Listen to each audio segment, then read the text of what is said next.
topics I'll do now, which seem a little tricky. Students are often confused, but actually they are not that tough. Okay, I'll put it in a very simple way. The first one is esophageal perforation. Now you only tell me, why will the esophagus perforate? Is it going to perforate because you had an ulcer? Normally no, that happens in peptic ulcer. Esophageal perforation happens normally during endoscopy. Like you are doing an endoscopic dilation for a stricture. So you can call it iatrogenic, but that's a very harsh word, I feel. Correct word is instrumental. And you know where it will get perforated, right? There are those three constrictions which you measure from the upper incisors at 15 centimeters, 25 centimeters, 40 centimeters, 15 centimeter is the cricopharyngeal sphincter. Normally it will get perforated over there at the cricopharynx. At 25 centimeters, it could be because of the left bronchus, the constriction, or because of the arc of aorta.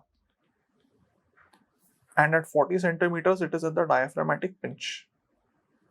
Between these three, typically it will perforate at the cricopharynx, cervical perforation. Okay, but those perforations are quite easy to manage. You don't normally need to do anything. Normally, you won't have to do anything because they are sterile perforations. The problem is spontaneous perforation. The esophagus exploded because of some inherent problem that is called as Boerhaave Syndrome. Okay, that is called as Boerhaave Syndrome. It is a spontaneous perforation. It is seen after an alcohol binge. The person had an alcohol binge. He had a lot of food. He was intoxicated. He tried to vomit, but he couldn't vomit. So the vomit was stuck in his esophagus and the esophagus burst. And normally, where does it burst? The site of the perforation is normally going to be the left lower esophagus.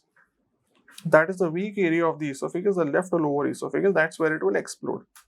And the things will leak into the chest. So when the things start leaking, he will present with a typical triad where he will have chest pain or retrosternal pain.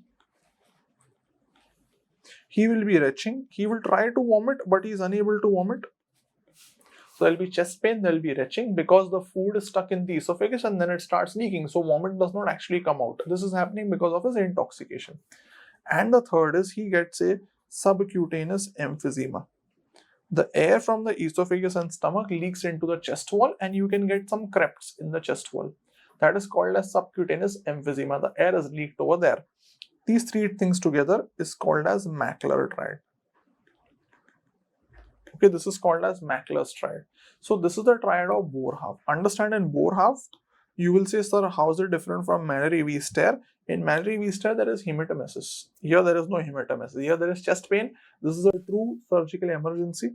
So whenever you are suspecting Boerhaave or any esophageal perforation for that matter, the IOC is going to be again oral contrast imaging like you are seeing here. So you can do CT. But the oral contrast should be a safe. It should be a water-soluble contrast. So you do CT with water-soluble contrast. Like you can see over here in this image, the contrast is leaked. So it is leaked, it is collected all over here. There is leakage of contrast which is going over here. So there will be mediastinitis. There are effusions. So all this will be seen on a water-soluble contrast. You don't give barium over here. So don't say barium because barium can cause toxicity when it leaks. Do I have to operate on every esophageal perforation? Remember, in peptic ulcer, you operate if it is perforated. Here, it's not a must. You will operate, obviously, if there is a Boerhaave perforation because there is a lot of leak.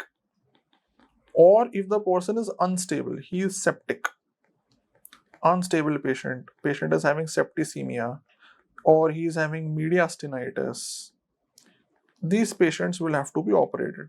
And the third is if the perforation is in the intra-abdominal esophagus. If any of these is there, if it's an intra-abdominal perforation, because there you can get peritonitis.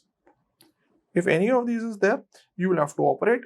If it's a cervical esophageal perforation due to endoscopy or a small thoracic perforation where there is no leak, you can wait and watch. Those perforations will heal by itself. So don't worry about these traumatic perforations that much. right?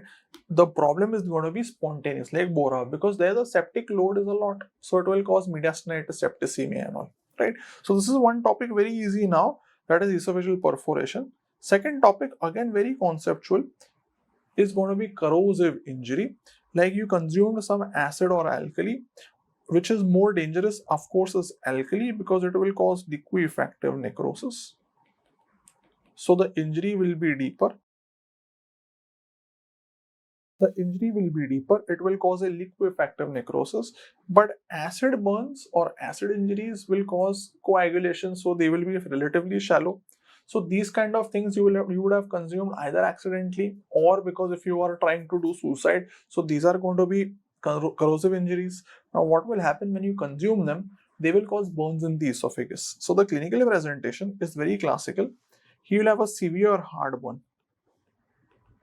Okay, there will be a massive, severe heartburn. And if the burns are too much, if there is a lot of edema, person may get a dysphagia. This dysphagia is due to edema of the esophagus. Right? So he may get a dysphagia. He may be like, I am unable to even swallow my saliva. Even saliva has to be spitted out. So what do you do in this case? Here the management is very different. First, you are going to stabilize. Now, after stabilizing, what to do? Next step is going to be, you will do a careful upper GI scopy. Now, why are you doing the endoscopy? Because you want to look at the severity of the injury. This severity is given a grading name. You should only know the name, not the grade. That is called as Zargar grading. It's given in Bailey, but we don't need to know the full grading here. It looks at how severe is the esophageal injury. Is there gastric injury? Has it gone more distally? All this you will see. Now, why are you doing this? And can you do endoscopy in esophageal injuries? See, it's not a perforation. It is just a burn, right? The acid or the alkali has caused burn. You have to do a careful scopy. If it's a perforation, then normally you don't do endoscopy. There you do CT with oral contrast like you are doing over here. Okay, so the choice here, if they are specified corrosive injury, next step will be upper GI scopy. And based on the scopy, you will determine the further management. If it's a mild injury, not much has happened, then you can do conservative management. Just wait and watch, see that he is having no dysphagia. You can even give orals after 1 or 2 days. Okay, you don't need to start on any parenteral or TPN. Okay, you can straight away start orals if the injury is very mild. But if the injury is severe, like there is a lot of burns, the mucosa is very friable, person is having dysphagia, he's not able to swallow, he's having dysphagia, or any of these dangerous findings are there, a lot of mucosal edema. In that case, what will you do? Will you go and repair it in the emergency? No. In that case, try to get some kind of a artificial nutrition. Okay, try to get some kind of a artificial nutrition. Like you can give him tube feeds, Ryle's tube, nasogastric feeds, if it is permissible, depending on the injury, or you may have to give him surgical feeds like a gastrostomy or a jejunostomy. So you may even have to give TPN, but normally enteral feeds will be sufficient. And then let the injury subside, let the inflammation subside, wait for 1 or 2 months. So normally you will wait for 1 to 3 months, reassess by endoscopy, let the injuries heal and see if there are any strictures because of the injury. Let's say some strictures were formed, you will have to do a reconstruction. So wherever is a stricture, you will have to do a reconstruction. Like a esophagojejunostomy. I'm just giving you one example. You may have to do a esophagojejunostomy. Now this question was asked in NEET PG 2023. They had given the similar scenario. They had said he has consumed a corrosive alkali and he is having absolute dysphagia. What will you do next? The next step was a artificial nutrition. Okay, can I put a stent? You can, but stent in the esophagus in friable mucosa, a lot of injuries difficult. So best answer would be artificial nutrition by either putting a Ryle's tube. If the stomach is okay, if the stomach is also injured, you have to go distal to it. In that case, you'll have to do a feeding jejunostomy, right? So in a very simple and a succinct manner, I have given you the management of two confusing, I won't say complicated, but two confusing scenarios, perforation and corrosive injury of the esophagus.